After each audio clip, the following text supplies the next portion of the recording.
El Niño పరిస్థితుల నేపథ్యంలో ఉమ్మడి కర్నూలు జిల్లాలో పంటల పరిస్థితిని క్షేత్రస్థాయిలో ఆంగ్రో ఉపకులపతి పాలడుగు సత్యనారాయణ, పరిశోధనా సంచాలకుడు రామచంద్రరావు, నంద్యాల వ్యవసాయ పరిశోధనా స్థానం ఏడీఆర్ జయలక్ష్మి, ఇతర శాస్త్రవేత్తలు పరిశీలించారు.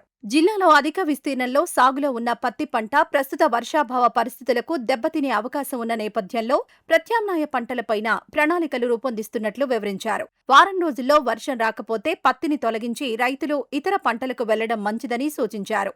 మనం ఆచార్య ఎన్జీ రంగా అగ్రికల్చర్ యూనివర్సిటీ ఆధ్వర్యంలో వ్యవసాయ శాఖ సిబ్బంది, అలాగే ఇతర కృషి విజ్ఞాన కేంద్రాలు, ఏఆర్ఎస్, ఏడీఆర్ నంద్యాల, అలా డైరెక్టర్ ఆఫ్ ఎక్స్టెన్షన్ మేమంతా కలిపి అటు నంద్యాల జిల్లా ఇలా కర్నూలు జిల్లా ఏదైతే మన ఎల్లిలో ప్రభావంతో ఆ ప్రభావం పంటల మీద ఎంత ఉన్నది అన్న అంశాన్ని స్టడీ చేయడానికి అటు కర్నూలు మండలం, గూడూరు, శ్రీమన్గల్ మండలం, అలాగే ఎమ్మిగూరు మండలాలకు తిరుగుతూ ఉన్నాం.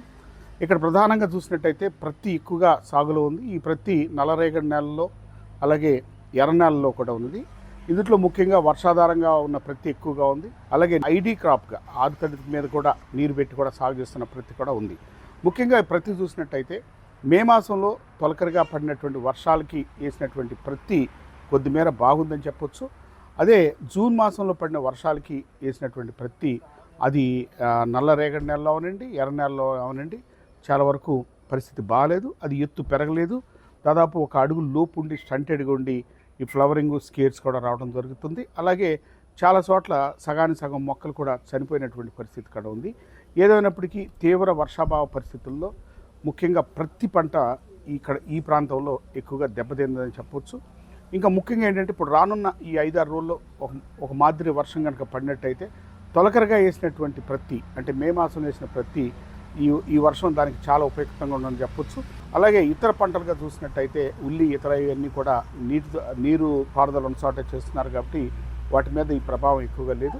ఏదైనప్పటికీ ఆరుతడిగా ఉన్న పంటలు పర్వాలేదు, కానీ మనకు ముఖ్యంగా రెయిన్ ఫెడ్ క్రాప్స్ మీద వేసినటువంటి పంటల మీద ఈ ప్రభావం తీవ్రంగా కనపడుతుంది. కాబట్టి ఇప్పుడు ప్రస్తుతానికి సాగు ఏమి చేయాలి ప్రత్యామ్నాయంగా అన్న దానికి ఇంకా ఆలోచన చేస్తున్నాం.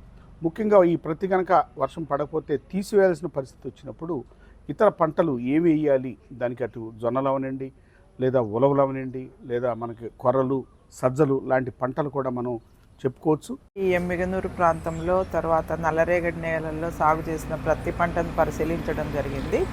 ముఖ్యంగా మనకు ప్రతి 2 సిచ్యుయేషన్స్లో కనిపించింది. ఒకటేమో మనకు ఏప్రిల్, మే నెలల్లో విత్తుకున్న పత్తి, తర్వాత వర్షాధారంగా జూన్ నెలలో విత్తుకున్న పత్తి.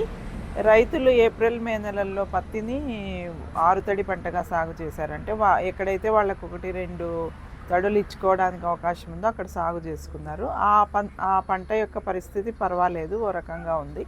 కానీ ఏ పంట అయితే వర్షాధారంగా సాగు చేశారో అది బాగా దెబ్బతిన్నది. ముఖ్యంగా మన 26 మండలాలలో ఒక 5 మండలాలు తప్ప మిగతా అన్ని మండలాల్లో కూడా చాలా అత్యల్ప వర్షపాతం నమోదైన పరిస్థితుల్లో ప్రతి పంట బాగా దెబ్బతినింది. కాబట్టి రైతాంగం ఒకవేళ ఈ 1 వారం రోజుల లోపల మళ్ళీ వర్షాలు వచ్చి పత్తిగిన సర్వైవ్ కాకపోతే ప్రత్యామ్నాయ పంటల వైపు దృష్టి సారించాల్సి వస్తుంది. ముఖ్యంగా ఇవి నల్లరేగడి నేలలు కాబట్టి మనకు ఇప్పుడైతే ఇమ్మీడియట్గా సజ్జ, జొన్న లాంటి, ఉలవలు లాంటి పంటలు వేసుకోవచ్చు. ఒకవేళ సాగు సెప్టెంబర్ మాసంలో అయితే మనకు మ్యాగీ జొన్న, లేదా అక్టోబర్ మాసం వరకు కూడా ఎదురు చూస్తే మనము శనగ పంటను కూడా ప్రత్యామ్నాయంగా సాగు చేసుకొని రైతులు నల్లరేగడి నెలల్లో ఎంతో కొంత లాభపడవచ్చు.